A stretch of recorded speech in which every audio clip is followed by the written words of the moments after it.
सो इस वीडियो में मैं क्या बताने जा रहा हूँ कि जो EMRS 2026 में जो पेपर होगा ना, किस चीज़ का पेपर होगा ये तो मैंने लिखा ही नहीं है।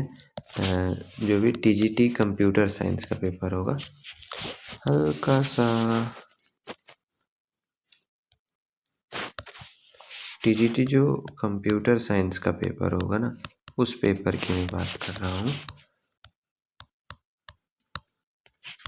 तो उसमें क्या होगा ना, जो DBMS के जितने भी क्वेश्चन पूछे जाएंगे, तो उस DBMS के जो क्वेश्चन है ना, तो उनके जो PYQ जो EMRS में आए हैं वो मैंने एक्सट्रैक्ट किए हैं। ठीक है, तो इसमें क्या है कि जो 57 नंबर, 84, 89, 90, 91 ये क्वेश्चंस आए हुए हैं। तो जो 57 नंबर है ये मेरी PDF भी है मेरे पास। तो देखिए PDF में क्या है, ये तो जैसे 57 नंबर में हम गए तो क्वेश्चन क्या है हमारा, ये क्वेश्चन। ठीक है, कि क्या होगा यहाँ पे। ठीक है, तो ये जो क्वेश्चन है 57 कह रहा है using join which of the following my query is almost equivalent to this, select name, marks from student, result where student dot roll is equal to result dot roll. तो हमें इक्विवेलेंट दिखाना है। तो यहाँ पे क्या है कि हमें नेम और मार्क्स को सिलेक्ट करना है। तो इसमें सेलेक्ट किया है लेकिन इसमें ज्वाइन यूज कर लिया है। तो एग्जैक्ट ज्वाइन नाम की कोई चीज़ नहीं होती है, इक्वी ज्वाइन होता है। ठीक है, नेचुरल ज्वाइन होता है, बट यहाँ पे नेचुरल ज्वाइन नहीं लग रहा है। यहाँ पे क्या लग रहा है, इक्वी ज्वाइन लग रहा है। ठीक है, अभी हम देखते हैं यहाँ पे। ये क्वेश्चन हो गया। ठीक है, ये हमारा क्वेश्चन हो गया। अब देखिए यहाँ पे ये हमारा सोल्यूशन है।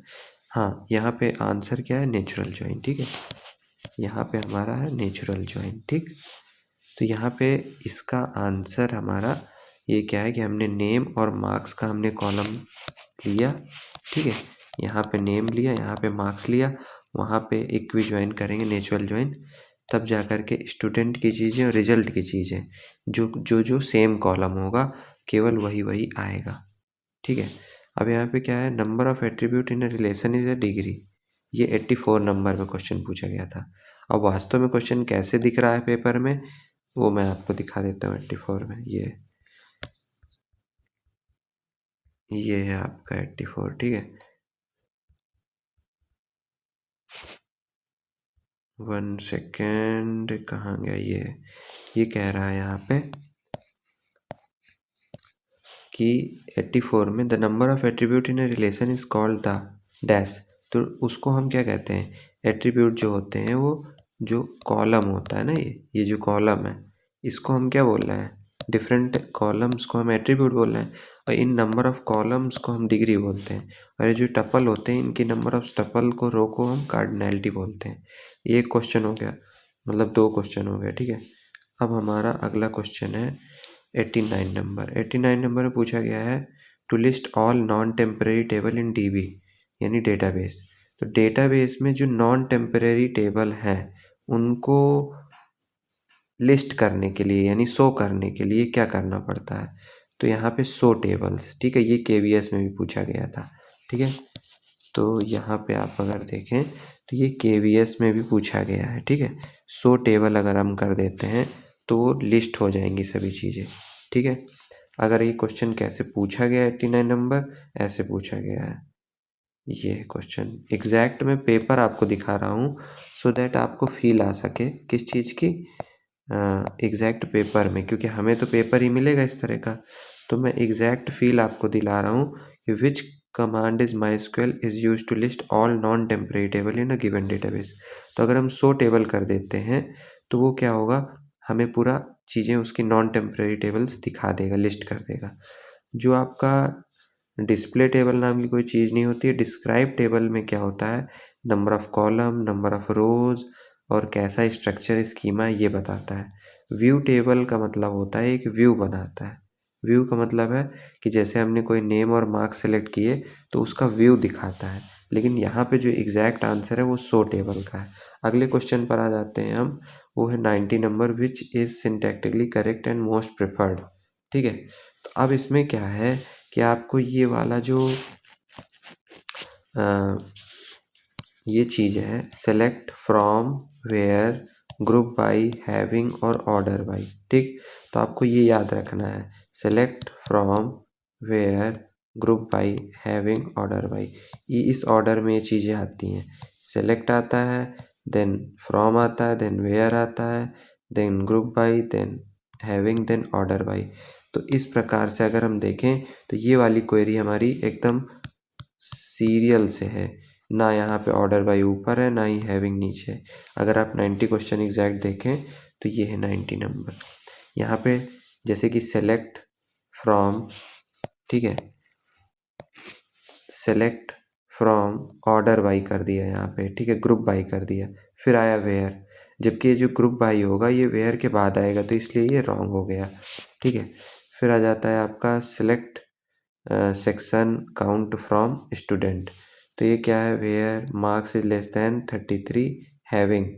तो अब यहाँ पे हैविंग तो आ रहा है, लेकिन यहाँ पे जो काउंट है और ये ग्रुप बाई है और ऑर्डर बाई, इसका भी आपको देखना पड़ेगा कि ये जो ग्रुप बाई है ना, तो ये हैविंग के पहले आएगा, तो ये भी गलत हो गया। फिर आ जाओ अगले में, तो अगले में क्या है यहाँ पे, तो ये तो सही है, इसको देख लो। इसमें क्या है आपका कि from group by where marks and count, तो यहाँ पे आपको ये देखना है, तो ग्रुप बाई तो लगाया, ऑर्डर बाई भी लगाया, ठीक है। यहाँ पे ग्रुप बाई के बाद हैविंग कैसे आ जाएगा, वो वेयर कैसे आ जाएगा, वेयर पहले आएगा, ग्रुप बाई बाद में आएगा, ठीक है, तब उस ग्रुप पर हम हैविंग लगाएंगे, तो ये भी गलत हो गया, तो मात्र यही सही है। अब नेक्स्ट क्वेश्चन में हम आ जाते हैं 91 नंबर। 91 नंबर में देखिए क्या है कि which display name from the table student having maximum 5 character and starting with A. तो यहाँ पे कुछ ऑप्शन दिए हैं, उसमें से आपको ये दिखाना है कि कौन हैविंग मैक्सिमम 5 कैरेक्टर एंड ए से स्टार्ट होगा। तो ए से स्टार्ट होगा और 4 जो है लेटर, 4 कैरेक्टर बाद में आएंगे उसके, ठीक है। तो ये जो है पहले सिलेक्ट किया हमने नेम, कहाँ से, स्टूडेंट टेबल से, कोई एक टेबल बनी होगी उसका नाम होगा स्टूडेंट, ठीक है। तो जब उसका नाम स्टूडेंट होगा तो यहाँ पे जब वेयर लगाएंगे और नेम लगाएंगे, तो नेम पर हम कंडीशन लगा रहे हैं कि वो कैसा होना चाहिए, ऐसा होना चाहिए, तो उन कंडीशन वाले नेम्स को ही हमें देना, तो ये इस प्रकार से रिजल्ट दे देगा। अगर एक्चुअल क्वेश्चन देखना है तो ऐसे आया था, देखिए एक्चुअल क्वेश्चन ये है 91 नंबर, ठीक है। इसमें आपको देखने को मिलेगा कि विच of the following MySQL query will display all the name from the table student which are having maximum 5 character in starting with the tablet alphabet A। तो ये यहाँ पर ये फॉल्स है, देखो ये जो टिक लगाया फॉल्स है, सही आंसर है इसका वेयर नेम लाइक ये 1 नंबर, बाकी ये गलत है, ये गलत है, ये गलत है, ठीक है। ऐसा कुछ नहीं होता। परसेंट का मतलब होता है अनडिफाइंड कैरेक्टर, कितने भी कैरेक्टर आप ले सकते हैं, तो कितने भी कैरेक्टर ले सकते हैं, तो कई सारे परसेंट नहीं लगेंगे, 1% लगेगा, बस हो गया। अब आ जाते हैं नेक्स्ट क्वेश्चन पे। तो यहाँ पर क्या है कि ये सेलेक्ट मॉड 60, देखो मैं जैसे कि हम 20/60 करेंगे जब हम, तो यहाँ पे 20/6 करेंगे, तो आपका मॉड ले रहे हैं आप ना, ठीक है। तो 6/20 करेंगे, सॉरी 6/20 जब हम करेंगे, तो जब ये 6 छोटा ही है ना, तो ये 20 0 बार में जाएगा और रिमाइंडर बच जाएगा 6, तो आंसर इसका आ जाएगा 6, जो कि करेक्ट है। नेक्स्ट क्वेश्चन पर आ जाते हैं हम। नेक्स्ट क्वेश्चन है हमारा 92 नंबर, ठीक है। 92 नंबर में क्या किया है, सेलेक्ट यही वाला, तो ये ख़त्म हो गया। इस प्रकार जो भी चीज़ें हैं ना, हमने क्या कर लिया है कि ये जो आपका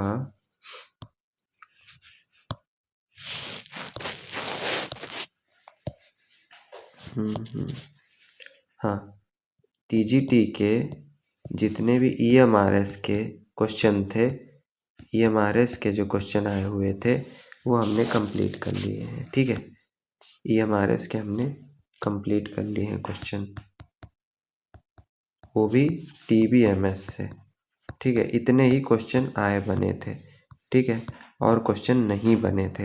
अब हम अगला वीडियो KVS पर करेंगे, जो भी वीडियोस आएंगे। तो इसमें प्री रिक्विसाइट क्या है कि आपका मैं यहाँ पे रिवीजन करा रहा हूँ, ठीक है। यहाँ पे आपका प्री रिक्विजिट क्या है कि मैं आपका रिवीजन करा रहा हूँ, ठीक। तो जब मैं आपका रिवीजन करा रहा हूँ तो आपको चीज़ें आनी चाहिए। मैं केवल क्या कर रहा हूँ ना, PYQ का कलेक्शन आपको दे रहा हूँ, ठीक है।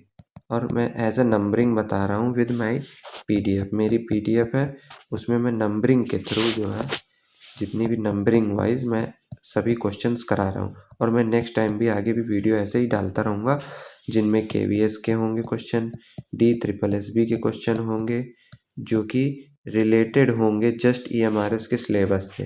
अच्छा, मेरे पास EMRS का सिलेबस है, उसी अकॉर्डिंग मैं जो है क्वेश्चन को क्लिक कर रहा हूँ, ठीक है। Thank you for watching this video.